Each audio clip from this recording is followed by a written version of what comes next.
윤석열 대통령을 향한 국민의 분노가 턱 끝까지 차올랐습니다. 윤 대통령 탄핵 소추안 발의 청원에 무려 30만 명이 넘는 국민이 동의했습니다. 단 7일 만에입니다. 박근혜 대통령을 탄핵한 지 10년이 채 안 됐습니다.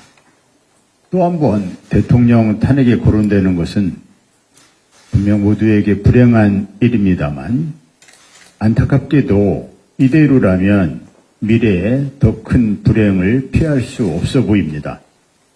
전쟁 위기 조장, 민주주의 훼손, 권력 남용, 부자 감세, 4대 매국 외교, 국민 청원에 적힌 탄핵 취지입니다. 윤 대통령은 겨우 2년 동안 나라를 참 많이도 망가뜨렸습니다.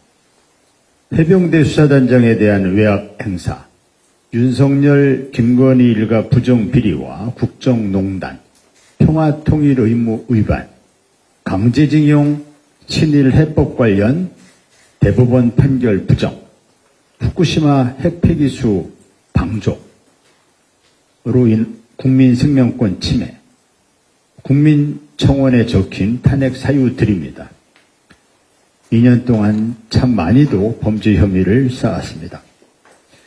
탄핵 열차에 연료를 채운 사람도 대통령이고 누구보다 먼저 탄핵을 입 밖에 낸 사람도 대통령입니다.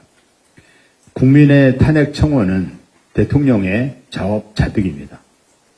시간이 갈수록 대통령의 탄핵 사유는 더 쌓여가고 있습니다. 윤 대통령이 최혜병 특검법에 10번째 거부권을 행사할 때만 해도 본인의 수사 외압 추사만 막는 줄 알았습니다. 그런데 시간이 갈수록 윤 대통령으로 덮은 더 험한 것이 튀어나옵니다.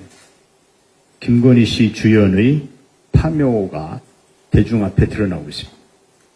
진실을 감추기에는 너무 많은 사람을 범죄에 가담시켰습니다. 진실을 왜곡하기에는 너무 많이 신뢰를 잃었습니다. 결국 모든 퍼즐은 맞춰질 겁니다.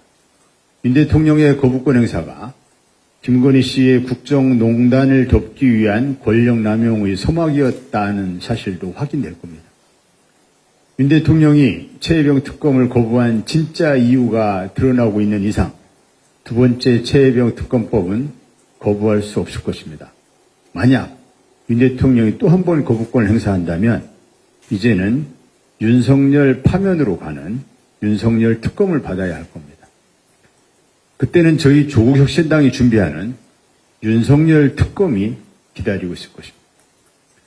최근 윤 대통령은 박근혜 정부 당시 문고리 권력이라 불렸던 탄핵 유경험자 정우성 비서관을 임용한 바 있습니다.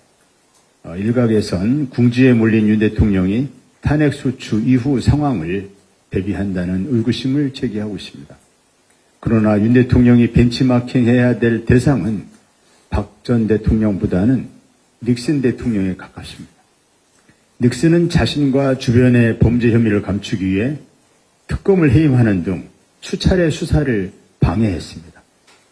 닉슨의 탄핵 사유 3가지 중 첫 번째가 사법 방해, 두 번째가 권력남용이었습니다.